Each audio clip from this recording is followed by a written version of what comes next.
विष्णु प्रिया सागर सुता महिमा अपरंपार। सुख संपत्ति धन धान्य से भर दो माँ भंडार। हरे कृष्णा। आप सभी का दिन शुभ और मंगलमय हो। आज आप सुनेंगे बृहस्पतिवार व्रत की कथा। प्राचीन काल में भारत में एक राजा राज्य करता था। वह बड़ा ही प्रतापी और दानी था। वह नित्य मंदिर में दर्शन करने जाता था तथा ब्राह्मण और गुरु की सेवा किया करता था। उसके द्वार से कोई भी निराश होकर नहीं लौटता था। वह प्रत्येक गुरुवार को व्रत एवं पूजन करता था। वह गरीबों की सहायता करता था। परंतु यह सब बातें उसकी रानी को अच्छी नहीं लगती थी। न वह व्रत करती और न किसी को एक पैसा दान में देती थी तथा राजा से भी ऐसा करने को मना किया करती थी।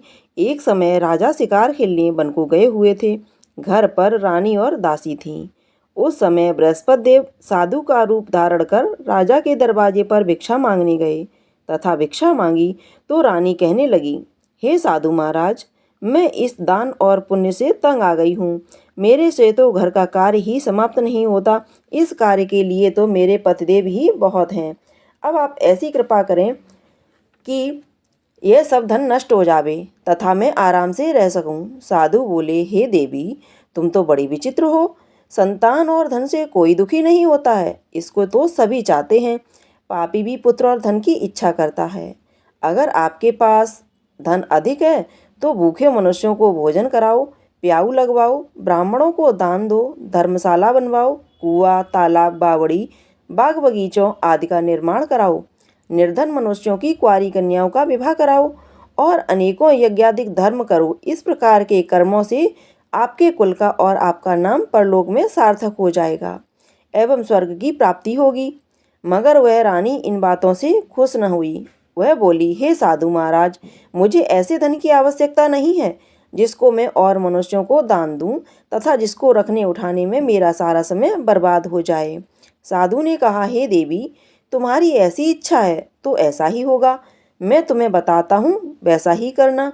बृहस्पतिवार के दिन घर को गोबर से लीपना, अपने केसों को धोना, केसों को धोते समय स्नान करना, राजा से कहना कि वह हजामत बनवाएं, भोजन में मांस मदिरा खाना, कपड़े धोबी के यहाँ धुलने डालना। इस प्रकार 7 बृहस्पतिवार करने से तुम्हारा सारा धन नष्ट हो जाएगा। ऐसा कहकर वह साधु महाराज वहाँ से अंतर्ध्यान हो गए। रानी ने साधु के कहे अनुसार वैसा ही किया। 3 बृहस्पतिवार ही बीते थे कि उसका समस्त धन नष्ट हो गया और वह भोजन के लिए दोनों समय तरसने लगे, सांसारिक भोगों से दुखी रहने लगे।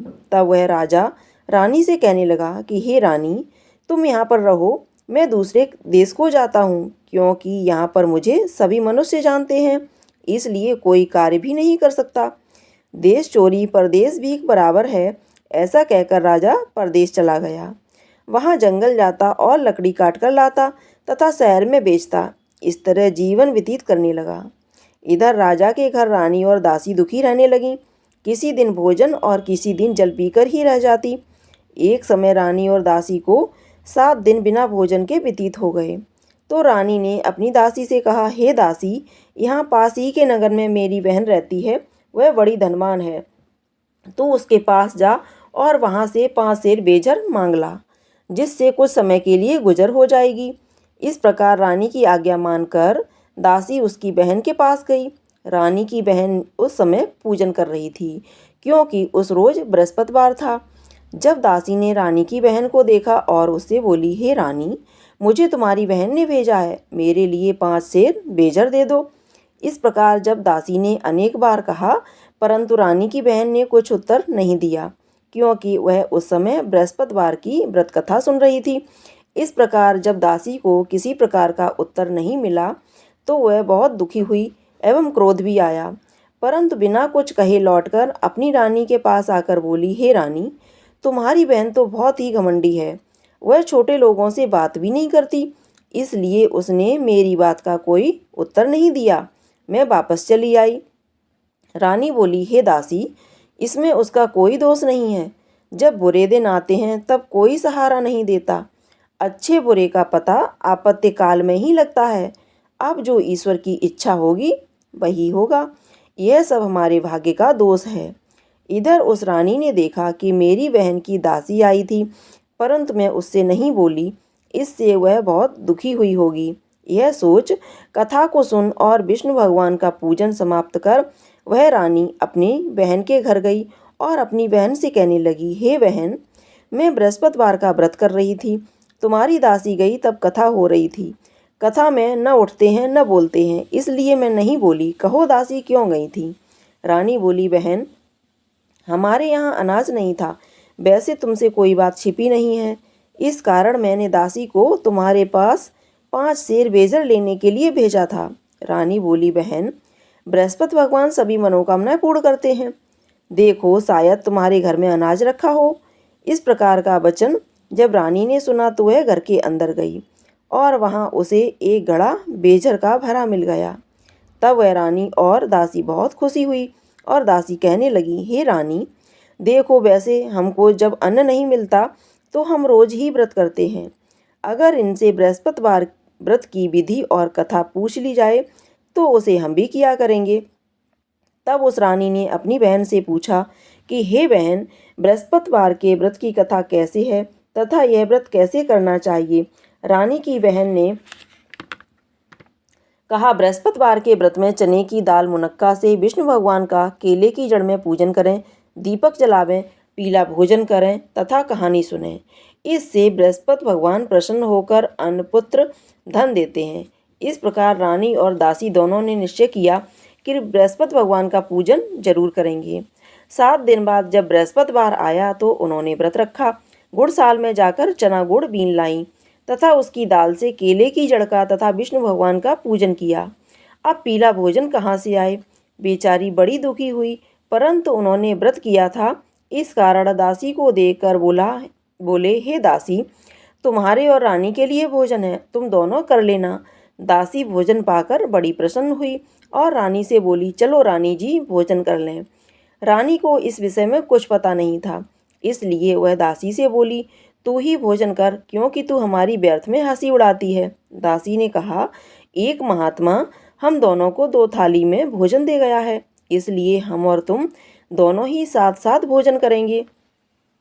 इस प्रकार रानी और दासी दोनों ने गुरु भगवान को नमस्कार कर भोजन प्रारंभ किया। अब वह प्रत्येक बृहस्पतिवार को गुरु भगवान का व्रत और विष्णु पूजन करने लगी। बृहस्पति भगवान की कृपा से फिर रानी और दासी के पास धन हो गया। रानी फिर उसी प्रकार आलस्य करने लगी तथा दासी बोली, रानी, तुम पहले इस प्रकार आलस्य करती थी, तुम्हें धन रखने में भी कष्ट होता था, इस कारण सभी धन नष्ट हो गया है। अब गुरु भगवान की कृपा से धन मिला है तो फिर तुम्हें आलस्य होता है। बड़ी मुसीबतों के बाद हमने यह धन पाया है, इसलिए हमें दान पुण्य करना चाहिए। आप भूखे मनुष्यों को भोजन कराओ, प्याऊ लगवाओ, ब्राह्मणों को दान दो, कुआं, तालाब, बावड़ी आदि का निर्माण कराओ, मंदिर, पाठशाला बनवाकर दान दो, कुंवारी कन्याओं का विवाह कराओ, धन को शुभ कार्यों में खर्च करो, जिससे तुम्हारे कुल का यश बढ़े तथा तुम्हें स्वर्ग प्राप्त हो। तब रानी ने इसी प्रकार के कर्म करना आरंभ किया तो उनका यश फैलने लगा। एक दिन रानी और दासी विचार करने लगी, न जाने राजा किस प्रकार होंगे, उनकी कोई खोज खबर नहीं मिली। तब गुरु भगवान से उन्होंने प्रार्थना की, हे भगवान, मैंने रात्रि में राजा को स्वप्न में देखा है। हे राजा, उठ, तेरी रानी तुझको याद कर रही है, अपने देश को जाओ। राजा प्रातःकाल उठा और विचार करने लगा कि स्त्री की जात खाने और पहनने की संगिनी होती है, परंतु भगवान की आज्ञा मानकर वह नगर के लिए चलने को तैयार हुआ। इससे पूर्व जब राजा परदेश चला गया तो परदेश में दुखी रहने लगा। प्रतिदिन जंगल में से लकड़ी बीनकर लाता, उन्हें शहर में बेचकर अपने दुखी जीवन को बड़ी कठिनता से व्यतीत करता था। एक दिन राजा दुखी होकर अपनी पुरानी बातों को याद करके रोने लगा। तब उस जंगल में से बृहस्पति देव एक साधु का रूप धारण कर आए और राजा के पास आकर बोले, हे लकड़हारे, तुम इस सुनसान जंगल में किस चिंता में बैठे हो, मुझको बतलाओ। यह सुनकर राजा के नेत्रों में जल भर आया और साधु की वंदना कर बोला, हे प्रभु, आप सब कुछ जानने वाले हो। इतना कहकर साधु को अपनी संपूर्ण कहानी बतला दी। साधु रूपी भगवान बोले, हे राजा, तुम्हारी स्त्री ने बृहस्पति देव का अपमान किया था, जिस कारण तुम्हारी यह दशा हुई। अब तुम किसी प्रकार की चिंता मत करो, भगवान पहले से अधिक तुम्हें धनवान करेगा। देखो, तुम्हारी स्त्री ने भी गुरुवार का व्रत आरंभ कर दिया है और तुम भी मेरा कहना मानकर बृहस्पतिवार को व्रत करके चने की दाल गुड़ जल के लोटे में डालकर केले का पूजन करो। फिर कथा सुनो, भगवान तुम्हारी सब मनोकामनाओं को पूर्ण करेगा। साधु को प्रसन्न देखकर राजा बोला, हे प्रभु, मुझे लकड़ी बेचकर इतना पैसा नहीं मिलता जिससे भोजन करने के उपरांत कुछ बचा सकूं। मैंने रात्रि में अपनी रानी को व्याकुल देखा है। मेरे पास कुछ भी नहीं है जिससे उसकी खबर मंगा सकूं। और फिर कौन सी कहानी कहूं, यह मुझे कुछ मालूम नहीं है। साधु ने कहा, हे राजन, तुम किसी बात की चिंता मत करो। बृहस्पतिवार के दिन तुम रोजाना की तरह लकड़ियां लेकर शहर को जाओ।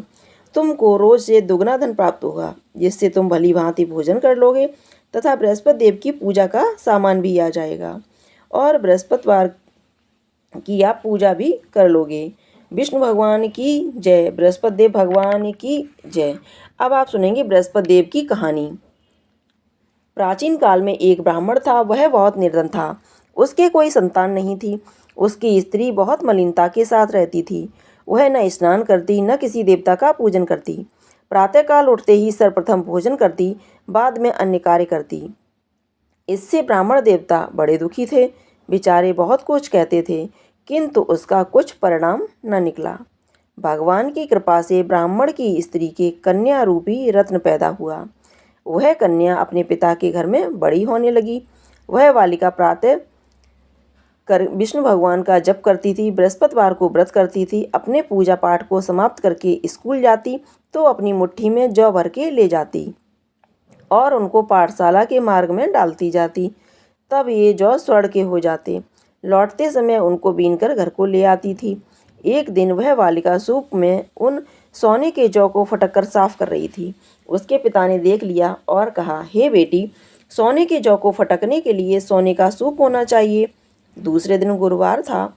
इस कन्या ने व्रत रखा और बृहस्पति देव से प्रार्थना करके कहा, हे प्रभु, मैंने आपकी पूजा सच्चे मन से की हो तो मेरे लिए सोने का सूप दे दो।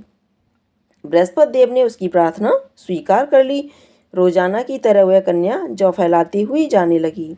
जब लौटकर जौ बीन रही थी तो बृहस्पति देव की कृपा से सोने का सूप मिला। उसे वह घर में ले आई और उसमें जौ साफ करने लगी, परंतु उसकी माँ का वही ढंग रहा। एक दिन की बात है कि वह कन्या सोने के सूप में जौ साफ कर रही थी। उस समय उस शहर के राजा का पुत्र वहां से होकर निकला।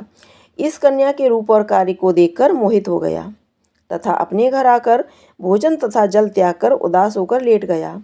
राजा को जब इस बात का पता लगा तो अपने मंत्रियों के साथ उसके पास गए और बोले, हे बेटा, तुम्हें किस बात का कष्ट है?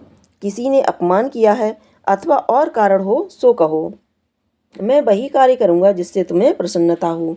अपने पिता की राजकुमार ने बातें सुनी तो वह बोला, मुझे किसी बात का दुख नहीं है।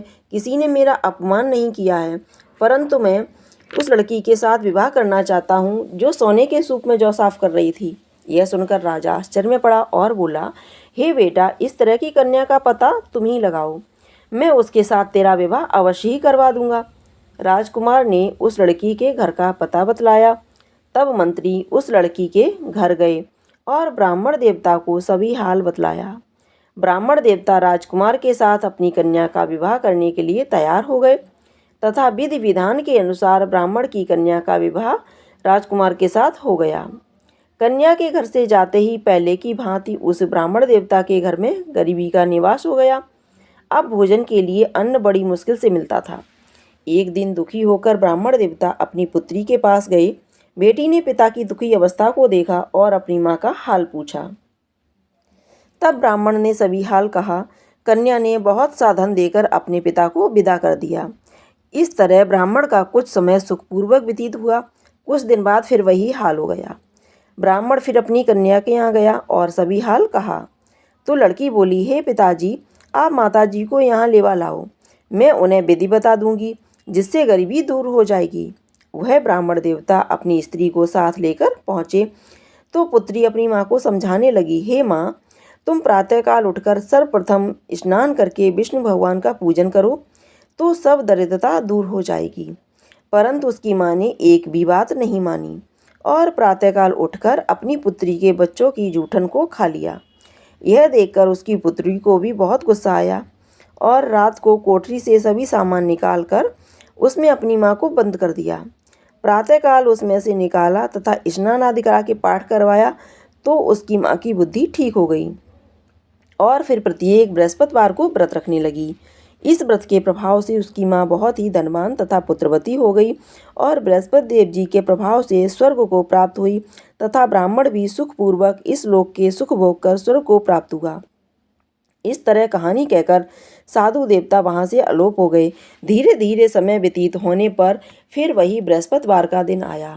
राजा जंगल से लकड़ी काटकर किसी शहर में बेचने गया। उसे उस दिन से अधिक पैसा मिला। राजा ने चना गुड़ आदि लाकर बृहस्पतिवार का व्रत किया। उस दिन से उसके सभी कलेश दूर हुए। परंतु जब दोबारा बृहस्पतिवार का दिन आया तो बृहस्पतिवार का व्रत करना भूल गया। इस कारण बृहस्पति भगवान नाराज हो गए। उस दिन उस नगर के राजा ने विशाल यज्ञ का आयोजन किया तथा शहर में घोषणा करा दी, कोई भी मनुष्य अपने घर में भोजन न बनावे, न आग जलाए, समस्त जनता मेरे यहाँ भोजन करने आए। इस आज्ञा को जो न मानेगा उसके लिए फांसी की सजा दी जाएगी। इस तरह की घोषणा संपूर्ण नगर में करवा दी गई। राजा की आज्ञा अनुसार शहर के सभी लोग भोजन करने गए, लेकिन लकड़ारा कुछ देर से पहुंचा, इसलिए राजा उसको अपने साथ घर ले गए और ले जाकर भोजन करा रहे थे तो रानी की दृष्टि उस खूंटी पर पड़ी जिस पर उसका हार लटका हुआ था। वह वहां पर दिखाई नहीं दिया। रानी ने निश्चय किया कि मेरा हार इस मनुष्य ने चुरा लिया है। उसी समय सैनिकों को बुलाकर उसको जेलखाने में डलवा दिया। जब राजा जेलखाने में पड़ गया, बहुत दुखी होकर विचार करने लगा कि न जाने कौन से पूर्व जन्म से कर्म मेरे लिए दुख प्राप्त हुआ है। वह उसी साधु को याद करने लगा जो जंगल में मिला था। उसी समय तत्काल बृहस्पति देव साधु के रूप में प्रकट हो गए और उसकी दशा को देखकर कहने लगे, अरे मूर्ख, तूने बृहस्पति देव की कथा नहीं करी, इस कारण तुझे दुख प्राप्त हुआ है। अब चिंता मत कर, बृहस्पतिवार के दिन जेलखाने के दरवाजे पर 4 पैसे पड़े मिलेंगे, उनसे तू बृहस्पति देव की पूजा करना, तेरे सभी कष्ट दूर हो जाएंगे। बृहस्पतिवार के रोज उसे रुपए पड़े मिले। राजा ने कथा कही। उसी रात्र को बृहस्पति देव ने उस नगर के राजा को स्वप्न में कहा, हे राजा, तुमने जिस आदमी को जेलखाने में बंद कर दिया है वह निर्दोष है, वह राजा है, उसे छोड़ देना। रानी का हार उसी खूंटी पर लटका हुआ है।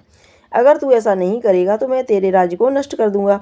इस तरह रात्रि के स्वप्न को देखकर राजा प्रातःकाल उठा और खूंटी पर हार देकर लकड़हारे को बुलाकर क्षमा मांगी तथा राजा को योग्य सुंदर वस्त्र आभूषण देकर विदा किया। साधु की आज्ञा अनुसार राजा अपने नगर को चल दिया। राजा जब अपने नगर के निकट पहुंचा तो उससे बड़ा आश्चर्य हुआ। नगर में पहले से अधिक बाग, तालाब, कुएं तथा बहुत सी धर्मशालाएं, मंदिर आदि बन गई हैं। राजा ने पूछा, किसका बाग और धर्मशाला है? तब नगर के सब लोग कहने लगे कि यह सब रानी के हैं। राजा को आश्चर्य हुआ और गुस्सा भी आया। जब रानी ने खबर सुनी कि राजा आ रहे हैं तो उसने दासी से कहा, हे दासी, देख, राजा हमको कितनी बुरी हालत में छोड़ गए थे, हमारी ऐसी हालत देखकर लौट न जाएं, इसलिए दरवाजे पर खड़ी हो जा। और रानी की आज्ञा अनुसार दासी दरवाजे पर खड़ी हो गई। राजा आए तो उन्हें अपने साथ घर में लिवा लाई। तब राजा ने क्रोध करके अपनी तलवार निकाली और पूछने लगे, यह बताओ कि यह धन तुम्हें कैसे प्राप्त हुआ? तब उन्होंने कहा कि हमें यह सब धन बृहस्पति देव के व्रत के प्रभाव से प्राप्त हुआ है।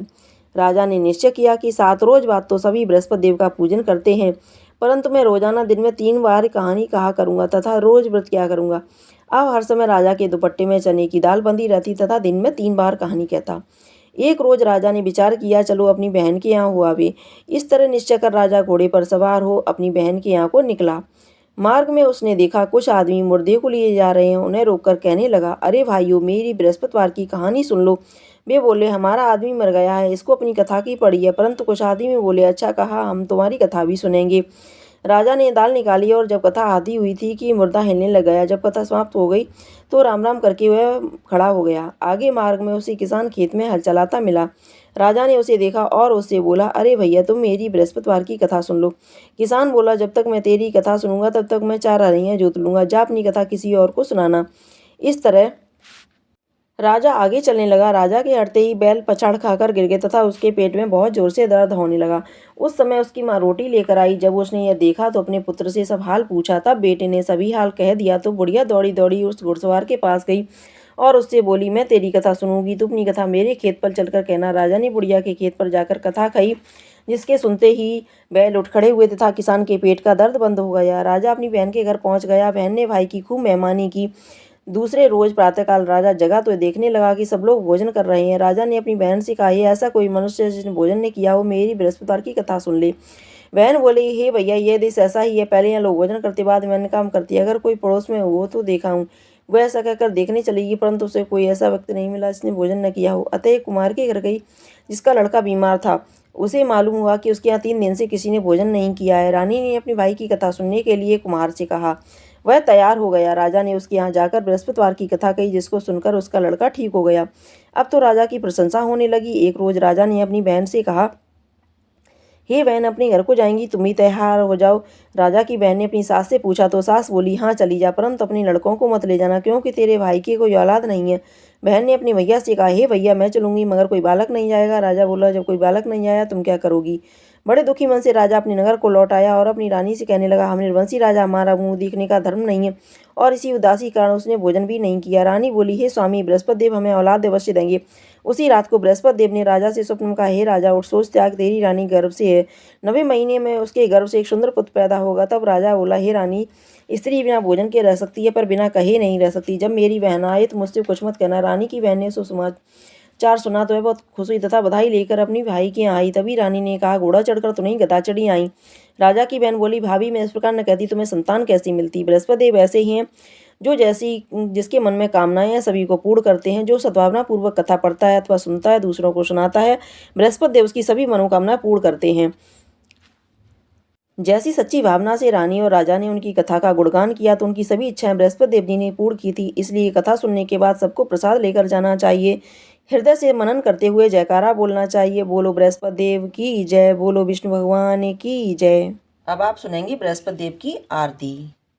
ओम जय बृहस्पति देवा, स्वामी जय बृहस्पति देवा, छिन छिन भोग लगाऊं, कदली फल मेवा। ओम जय बृहस्पति देवा, तुम पूरण परमात्मा, तुम अंतर्यामी, स्वामी तुम अंतर्यामी, जगत पिता जगदीश्वर, तुम सबके स्वामी। ओम जय बृहस्पति देवा, चरणामृत निज निर्मल, सब पातक हरता, स्वामी सब पातक हरता, सकल मनोरथ दायक, कृपा करो भरता।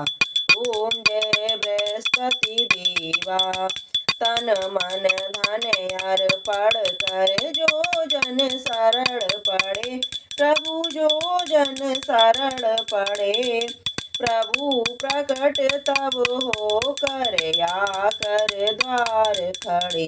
ओम जय बृहस्पति देवा, दीन दयाल दयानिधि, भक्तन हितकारी, स्वामी भक्तन हितकारी, पाप दोष सब हरते, भव बंधन हारी।